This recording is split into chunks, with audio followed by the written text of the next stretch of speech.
குமரியில் 2 நாட்களாக பெய்த தொடர் மழை காரணமாக பல நூறு ஏக்கர் பரப்பளவில் உப்பு உற்பத்தி பாதிக்கப்பட்டுள்ளது.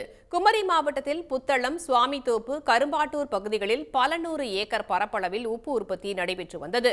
இந்நிலையில் கடந்த 2 நாட்களாக பெய்த தொடர் மழையால் சேகரித்து வைக்கப்பட்ட உப்பு அனைத்தும் மழைநீரில் கரைந்தது.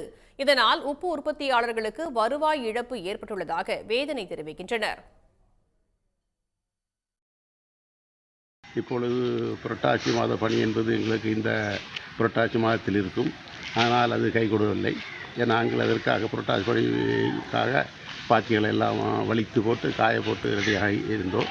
கடந்த 2-3 நாட்களாக கனமழை பெய்யாவிட்டாலும் தொடர்ந்து மழை பெய்யும் காரணத்தால் உப்பு வார முடியாது. இவ்வாறு உப்பு தொழில் இந்த மாதமும் இந்த அளவிலே இருக்கின்றது. மீண்டும் உப்பு உற்பத்தி நடைபெறுவதற்கு 1 வார காலம் எடுக்கும் என்பதால் உப்பு தொழிலாளர்கள் வருவாய் இல்லாமல் சிரமப்படுவதாக தெரிவித்துள்ளனர். உடனுக்குடன் செய்திகளை தெரிந்து கொள்ள சன் நியூஸ் பெல் ஐகானை கிளிக் பண்ணுங்க.